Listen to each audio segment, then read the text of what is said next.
Here we go, meaningful movers.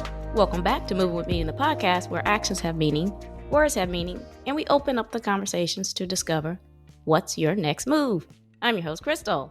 In today's episode, let's talk about how we assess, process, and decide whether something or someone has value. Sure, we talk about this frequently, but we got to hit you in so many different ways because something's got to take hold. Or more importantly, double, triple, quadruple down on what you already know your worth to be. But you know how we do it here. We need to set that theme. So let's go ahead and do that. The word of the day is valuation. This is such an economic term, but who drives the economy? We do. We are all connected in one way or another, no matter how much others try to divide, isolate, or threaten. At what point do we look at our own imperfections and smile with pride? Because that's where the true power lies. Don't believe me? Well, I have just the person to elaborate. So that's enough of me talking. How about we introduce our guest? And there's no one better to do that than herself, Natalie. Why don't you go ahead and give the people a bit of background about yourself and what you're going to share with us today? What an amazing introduction, Krystal. Oh my gosh, your listeners are like so invigorated. You really have a voice for audio. Thank you for having me as a guest. I am an energy healer. I have a company called Lift Oneself. I offer a space for people to really understand their inner world, to really take charge of their energy. And sometimes people hear energy and they're like, what kind of woo-woo stuff is this? And it's like, well, no, your nervous system is built out of energy. Your neural energy, so your mind, your thoughts, is built out of energy. The food that you consume creates energy, so your whole system functions. And we haven't really been taught or educated, unless you went into the medical system, and even then it's still lacking some things, of what is this mechanism that I am navigating in, and how can I take control of it rather than being on autopilot?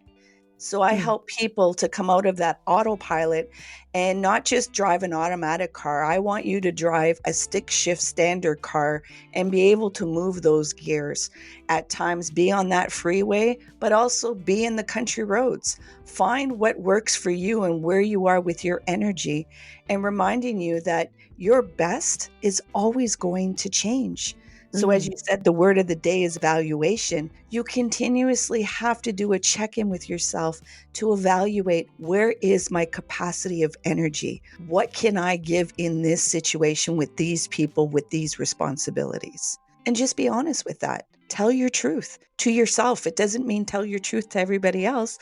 There's sometimes I want to say some things to my little human beings that I have in my house, yet it isn't their responsibility for my truth. And just saying that, it's being honest about what you're feeling and having a responsibility of controlling that, of making sure that you see the other person, not just be self-absorbed in your own little world, that you share a world with so many other people, other humans, other nervous systems and minds, and animals and everything else, temperature and weather. So it's really understanding and having a better in-depth awareness of what energy means for you and how you can really access the power of being your best and what is more possible for you.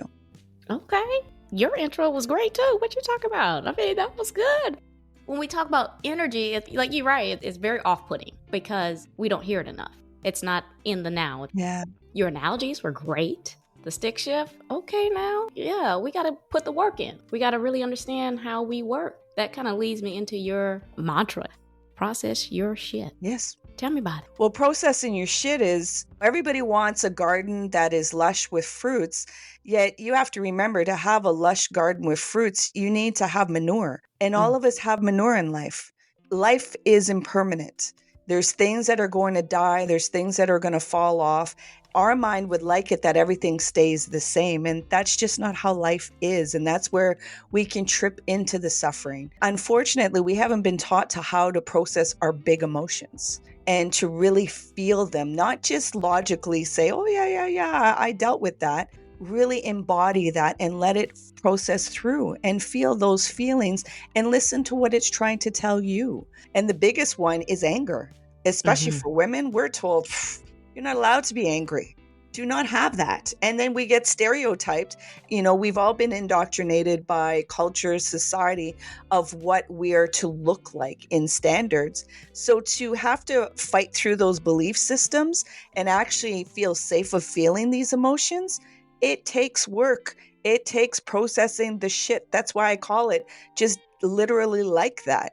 Because a lot of people think spirituality or healing is going to be this magic pill or some unicorns shitting out some rainbows. And it's not like that. Like, there is great euphoria when you can connect within yourself into that stillness and let go of all of that noise in your mind. Yet it's going to take a process. It's going to take tools, and it's going to take you telling the truth. What shit is going on right now that some of it I'm making up in my own head with the what ifs, the shoulds. I shouldn't have did this. I should be doing that. Should. But where are you right now? Are you accepting the fullness of you? And are you allowing yourself to be messy? Life is messy. Be a child again and allow yourself to make some mistakes and be messy, to feel the process of life and enjoy it in its moments, which again is difficult because society wants us to be perfect all the time, to be able to have those accolades and that sense of success. And that's not real success. And that makes sense, because you're right. I think you mentioned before, people can feel intimidated because they haven't received a certain academic level. What have you seen in your practice and in your field of work about folks who maybe have not finished college, or maybe they have a GED versus a high school diploma, or they don't have the certifications? What do you see common in those folks when they're trying to process things? Do you see that they're trying to control things more, trying to create a certain perception of themselves, do you think? I don't think academically that impacts people, but sure, yeah, we have a structure where if you have the academics, you're deemed a higher class or in a different realm. What I help my individuals is, in the root of all of us, we feel not good enough. We are bombarded with the messaging that you are not good enough. Lose weight, get this, get that, get this diploma, get this education, get this new house, get.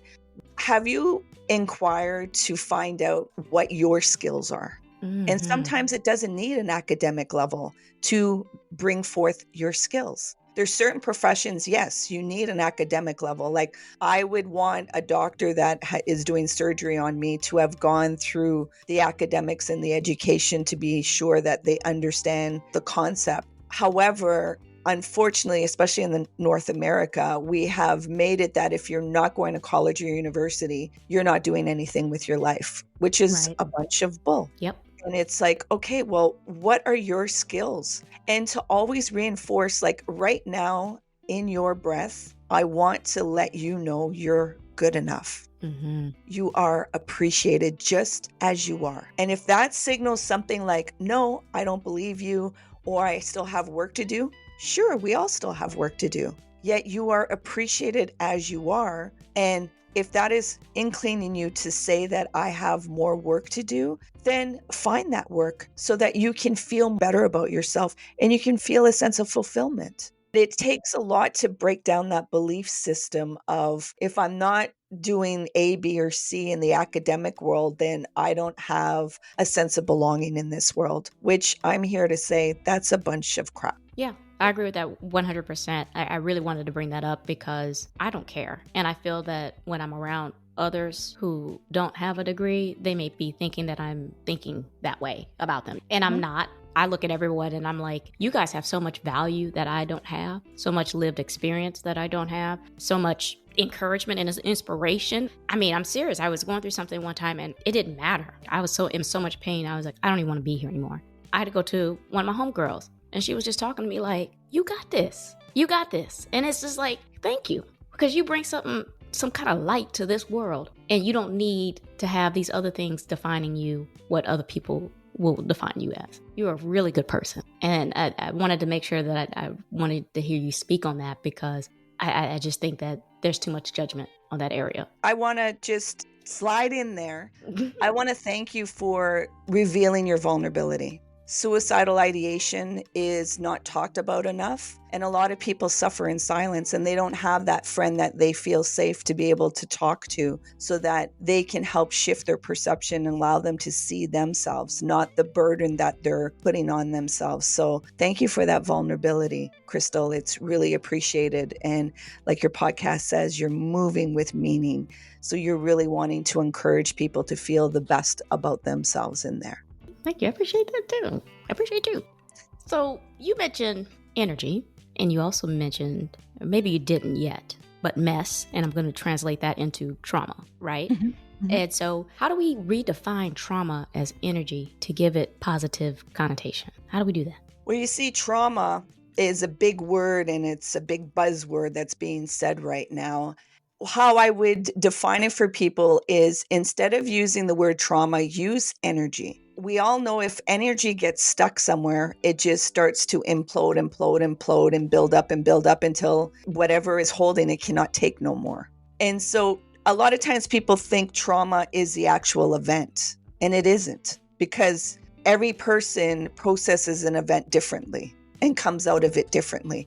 It depends on how they related with themselves, what the messaging was, what emotions they suppressed and didn't allow themselves to feel. So it's being able to process and unpack that. And with certain events that have happened, a lot of times we don't take time to process it. We don't take time to somatically release these energies in our nervous system, because it's all one system working together. And so if you're not processing the deep sadness or the anger or the vengeance or the regret or the distrust of yourself, because there might be situations where you put yourself in that caused harm, so then you want to blame yourself, not recognizing, no, those people were responsible for their own actions. Yes, now you're going to be more mindful of listening to your intuition, where it might be telling you, your spidey senses, these people aren't safe, and not push to want to belong. So that trauma is a lodging of being able to unpack that and have, sensitive eyes looking at the situation, not scornful in judgment, like you mentioned earlier. Being able to look at that with compassion, which can be very difficult because you're on guard and your anger is trying to protect you from feeling the vulnerability of what you felt in that situation. I don't want to feel like that because it feels like a death to me. Yet your emotions aren't going to kill you.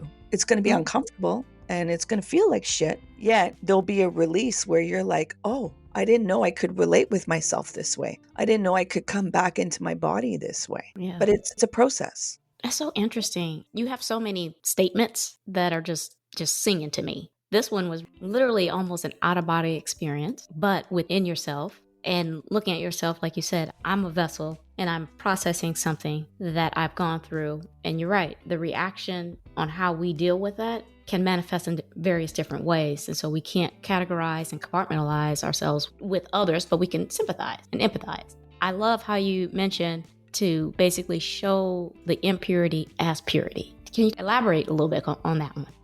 That's alchemy.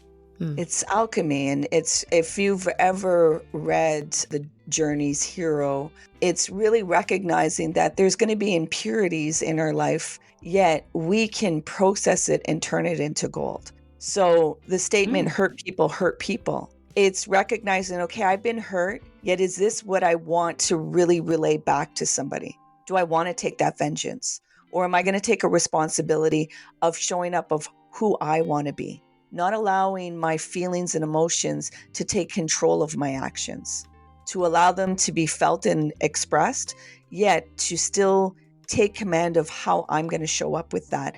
And that is warrior work. To take those impurities and turn them into purity, into gold, it's warrior work. Because of course, if you hit me, I want to hit you right back. Or you hurt me, I'm going to want to hurt you right back. I want you to feel a sense of what I am feeling. When you can take a moment to pause, be responsible of feeling what there is, and not letting it change your character or your actions, it's work. And we're not always going to be able to access this. We're going to make mistakes. That's why I say the messiness. You're going to hurt some people. You being hurt, to think that you will never hurt anybody else, spoiler alert, Please don't have that narrative, because you're going to be in suffering when you have to reflect and see the certain things that you did. It's having compassion and understanding how us as humans, how we interact. And if we don't have full self-awareness of ourselves, there's a lot of things that are done invisibly that we're not even aware of in the moment. But later on, when we start to wake up, we see, how could I not see that I was doing these things? Say, for instance, sometimes you're yelling at your kids because you're just overwhelmed. Your nervous system's trying to find safety. You cannot get there. So you're yelling at your kids, and they're like maybe 2 or 3. And then when you get some more regulation and safety and they become a little bit more independent, you look back and you're like, how could I yell at you for something that you had no awareness of, that I'm telling you you should know, yet you're only 2? Mm-hmm. And to see like the harm that that does to another nervous system. You have to have the grace and compassion for yourself to see that, to take responsibility, and then move forward with, I'm going to do better. That's good. Very good message. It's not to dwell on the mistakes, but to accept them and to learn and go forward with that. Mm-hmm. Now, does that also imply, let's say in that same scenario, would you recommend I go back and address that with the child and say, I'm sorry, I apologize, I'm going to do better. And I want to explain in this moment, this is what I was dealing with. I was taking it out on you. You had absolutely nothing to do with that. And even if it's years over time, is that something also part of the process? Yes. That's what they call conscious parenting. Yes. I love that, because it's always this meme about Black parents. And I'm just saying that for folks who if y'all just tuning in, I'm a Black parent. But we would have these memes about, we don't apologize to our children. And then, they always are these skits where, the way we apologize is, I'm finna go get something to eat. You want something? It's like we're going to be nice in other ways, but we don't ever address what we're trying to apologize about. Yeah. As if apology is a sign of weakness. Apology is admitting fault when, yes, you were. And as if someone's going to take advantage of you because you have done. Mm-hmm. I just really wanted to bring attention to that, because I think it's a super, not only sign of growth, it's a sign of maturity. And it gives the people, whoever that happened to be in your target sites for that moment, a chance to understand you, a chance to help you in a way that you didn't realize that. And I think that goes not only for parenting, but even in family members, cousins, and all that family drama that goes on, and how they're going through something and they're projecting that on others. And I just wanted to bring that also up to the forefront too, because I think we deal with that a lot today too. What do you think? Of course. And it's the strongest thing that you can do. I have an adult child that's going to be 29 in May, and then I have twins that are 14. How I parented my 29-year-old to how I parent my 14-year-old is totally different. I almost died 10 years ago, so it shook me to my core to see things in such a profound way and to take responsibility. And I went back to my oldest, and I continuously, because things come up that I'm like seeing, I'm like, oh my gosh, I did that to you. I'm so sorry. I want to give you the gift of forgiveness so you can come back into yourself. The buzzword again is narcissistic. We think everything revolves on us, so we are the problem. So we want to help fix and make the adults happy and content and feel proud of ourselves. And so when there's harm, you try to analyze, how can I fix myself and not have this happen again? And you start to cut yourself off your intuition and your gut feeling and seeing things in the right way. So when you have that forgiveness from a parent and saying like, you did see it right, I just didn't know how to articulate my overwhelm and unpack that. And it's being humble of leaving the perfectionist idea. Mm-hmm. And that is a challenge. Mm-hmm. Because if you're not perfect, you're going to lose things. And so it's a visceral thing that goes on in the body. And to do an apology, a lot of people have not modeled that for people. And yes, unfortunately, people wonder why there's a problem with food, is because food solves everything. You're crying, let me give you sweets. Oh, you're doing this, let me feed you. Oh, you're this, let me feed you. Rather than, what are you actually feeling? And let's feel those emotions. A lot of people are not able to process big emotions because it makes them uncomfortable because they haven't processed their own. Yeah. That was good. Don't make me feel uncomfortable, because when you feel uncomfortable, you're hitting the narrative that I'm not making you feel uncomfortable. And that's hitting the idea of who I need to be for you rather than being yourself. Yeah, absolutely. I think this is perfectly leads into another one of your powerful statements: to have an intimate relationship intimately. Wow. It's like a double positive. We heard of double negatives, but this is like a double positive. What is that? Unfortunately, we think intimacy is to deal with sex. Mm-hmm. Yet it's not even the depth of what intimacy is. Intimacy is being able to be truthful with yourself so that you can reveal yourself openly and raw to another person. And also that person can reveal themselves openly and raw to you. And there's both an acceptance. And whenever there feels like a disconnection or a rupture in the connection, that we can articulate what we're actually feeling or perceiving without pushing it away and taking responsibility of what our triggers are. Yet to tell our truth with another person, that's deep intimacy. And that has to start from within. We think we have to go out there to find intimacy. It's to be intimate with yourself so that you're able to reveal that to somebody else. Yeah. But we usually use sex for intimacy because it is a powerful opening. Yet, if you have a lot of trauma, there's a lot of trauma bonding going on with those sexual interactions. And that's why they say, don't mix sex right away because it confuses things. You don't actually see the personality. You're just going off of the feeling, because if you had a really good orgasm or you have really good sensations, you're going to dismiss all the things that are going on in the 80%. Sex is only about 20%, but the 80% of how they're treating you or how you're being regarded, you're going to disregard that because you want that quick high. That's true. I'm sorry for these little pauses that I'm having, but they're just real deep. It's deep for me, but it's deep for the listeners is what I want to say. I don't want to rush to the next one, but because I just want people to sit on those statements and on that explanation, because it's deep. Like you said, it's just so deep. It's crazy. I go deep. And a lot of people sometimes are like, I need to go for air. I need to go for air. I need to go for air. Like, whoa. It's okay if you need to go to air, yet you're also to come into this depthness of your life that no one's ever allowed you to explore. And you may have had an inclination of, well, why don't I see this? Yet here I am validating that there's much more to the superficial things that, the world is trying to lure you with. There's a lot more depthness in your life. I like that. So you mentioned radical kindness to yourself. Is it impassive or is it intentional? What are you giving to other people that you aren't giving to yourself, and leaving people with a question or a challenge or something like that? Tell me all about that good stuff about radical kindness to yourself. It is really challenging to be kind to yourself when you're triggered, because your defense mechanisms comes up with judgment and anger and closeness. That armament isn't allowing you to go within to see the context of what you're experiencing. And so the kindness isn't to do it when you're in high alert. It's to start practicing in the everyday. And it's going to feel very counterintuitive. And a lot of times we have kindness as a very passive, like you get your way with everything. And that isn't what kindness is. It's being honest and telling the truth, not in a way that's berating you and having judgment. It's asking the question, are you showing up in your best way?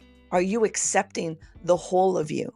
Are you allowing yourself to feel your emotions? Are you allowing yourself to evolve and grow? And so those kindness, it's recognizing when that inner critic, because especially if you've experienced significant trauma or a lot of trauma, your nervous system kicks in with the voice that wants to protect you from the could-haves or things that it doesn't think you can possibly go through. So that inner critic comes with a whole kind of language that goes on, especially when you've done a mistake in the outer world. And so it's like, oh my gosh, I don't want to feel embarrassment. So here we come with the closure, where it's like having that kindness of, okay, you made a mistake. Let's talk about it. Let's feel it. Let's feel this embarrassment. Let's feel this ideal version that you think you need to be rather than who you are right now. But again, it's radical to do this because we're taught you need to be punished or you need to be judged to be better. Where it's like, how many people are really thriving in punishment and being judged? I would really ask. So having that kindness with yourself is radical at times, because sometimes you want to berate yourself and you want to disconnect from yourself because you see some of the things that you've done or what you're feeling. It's hard to feel some of these feelings. Absolutely. You said a good point about radical kindness. It's about seeing yourself. Yeah, people just want to be seen. That also includes us seeing ourselves. Yeah.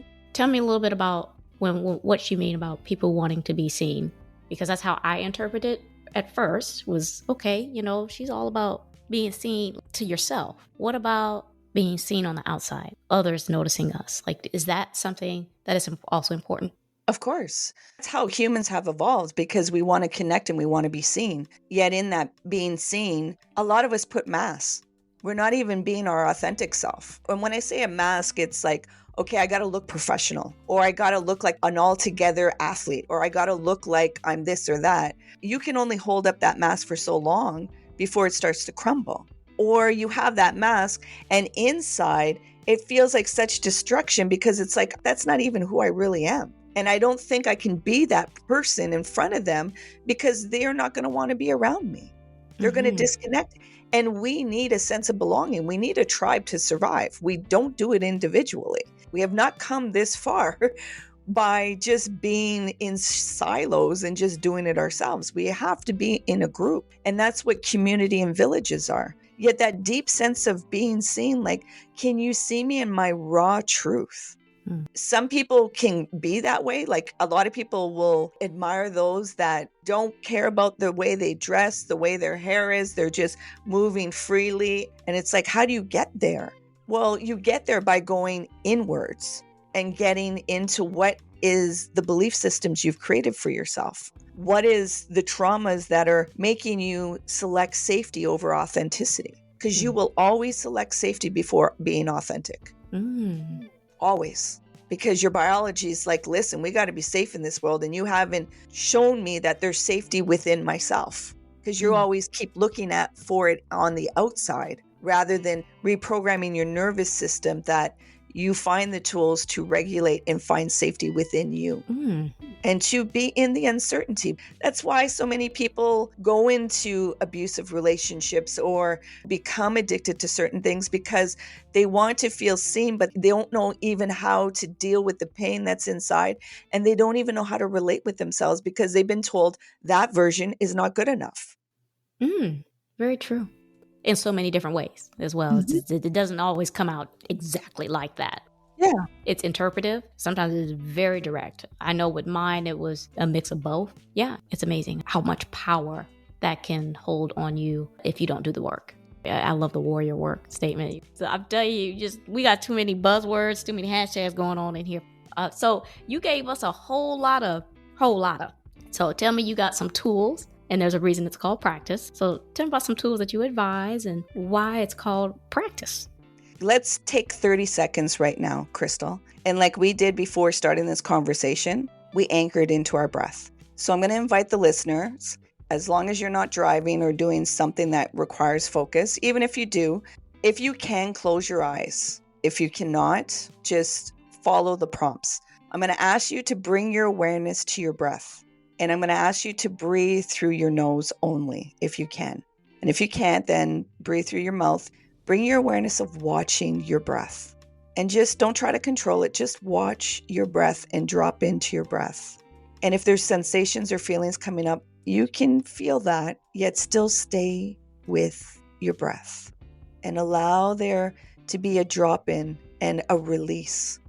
Because the only thing you can let go is what you feel, while still staying with that breath and going a little deeper in and just coming into your breath into the now. And then just come back out. Give yourself that reset. See where you are right now and what you can do. There's a lot of times that we can do this throughout the day. And that's what I teach my clients. Come back to your breath. Because, we hear the statement, just breathe, just breathe. Yeah. It's like, autonomically, your nervous system does this thing without you even having to focus or concentrate on it. We aren't taught the tool of bring your awareness to watching your breath, because your breath is the only thing in the now. It's always consistent in the now. So if you want to be in the now, come back to your breath and you'll see if you're distracted in your mind with all kinds of thoughts. It's a free tool. Everybody has access to it.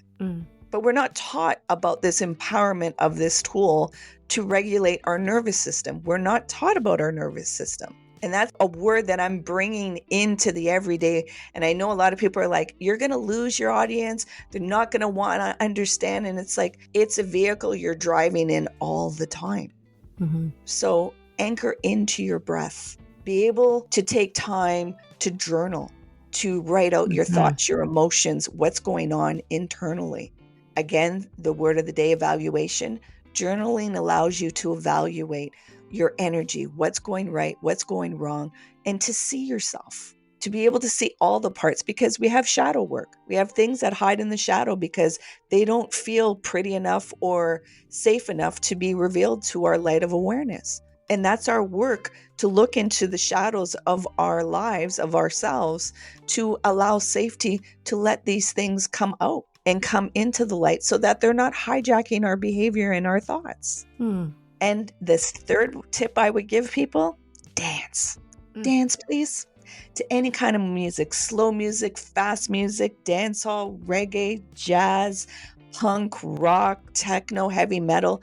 Let your body have expression and move the energy that's in your body. Movement helps with trauma. It is scientifically proven, and dance allows there to be an expression that you don't have to use logic and analyze yourself. You don't have to be a dancer to dance. Be messy in the dancing. Be awkward in the dancing. Allow yourself to be your own expression. I love that. That's the energetic Nat coach, Nat. And y'all need to go ahead and look her up and learn a little bit more about this autonomic and nervous system healing that she got going on here. Well, that's the episode today. Did you get the message to process your shit? Has this episode got you thinking about redefining your trauma? Because it certainly doesn't define you. I mean, as much as I avoid attention and the crowds, I kind of do still want to be seen and heard, you know. How about that topic about having an intimate relationship with yourself intimately? Was that dope or what? That's why I appreciate Natalie for being a part of the Moving with Meaning tribe and bringing her message to you. I'll tell you what, even when you feel you are worth less than you desire by someone or some other entity, understand that is their problem, not yours. Embrace your mess and that you are lovable, valuable, and worthy of love, even if it isn't from the one you want. We always seem to get caught up in others to our own detriment. Think about that for a moment. You know you have so much value that you are willing to let go of some of it for the sake of someone else. That is something powerful. If you can get down with any of the situations or topics that Natalie so beautifully presented, share your thoughts and experiences. I want to hear all about it. I love it all, and so will someone else. Before I let you go, Natalie, why don't you go ahead and remind the people who you are, where they can find your resources, or reach out to you. They can reach me on my website, liftoneself.com. That's liftoneself.com. You can find me on Instagram, Facebook, TikTok, all under Lift Oneself. And send me an email. I love to engage with the audience. Send me questions. This is a community, and this is where we need to start the dialogue. And I also have a podcast called Lift Oneself also, which I hope Krystal will be a guest on and speak about moving with meaning. It has been a delight, and I'm so thankful for the light that you are bringing into the platforms, Krystal. It is so appreciated. Thank you. Thank you for being you. Oh, thank you. Thank you for coming on here. And I guess we got to go ahead and give the gift back to each other. So yeah, look out for me. All right. I'll make sure to include all of Natalie's resources and connections in the episode description, as well as on my website's resources page, movingwithmeaning.com. Make sure you guys subscribe to the show, Moving with Meaning, the podcast, and tap that alert bell so you know when these episodes drop. I'm on Apple Podcasts, Amazon Music, Spotify, and YouTube Music. Please share, like, repost, and follow. Tag someone. We are creating a community. Quick housekeeping before you go. Follow me on Instagram at movingwithmeaning82. Also connect with me on LinkedIn. I do dabble in TikTok at Krystal B. Clark. My YouTube channel is up. Kindly run over there and have a look or two. Links are in the episode. Alrighty. I'm Krystal on Moving with Meaning, the podcast, reminding you to take it one step at a time. All moves have meaning. Check y'all later.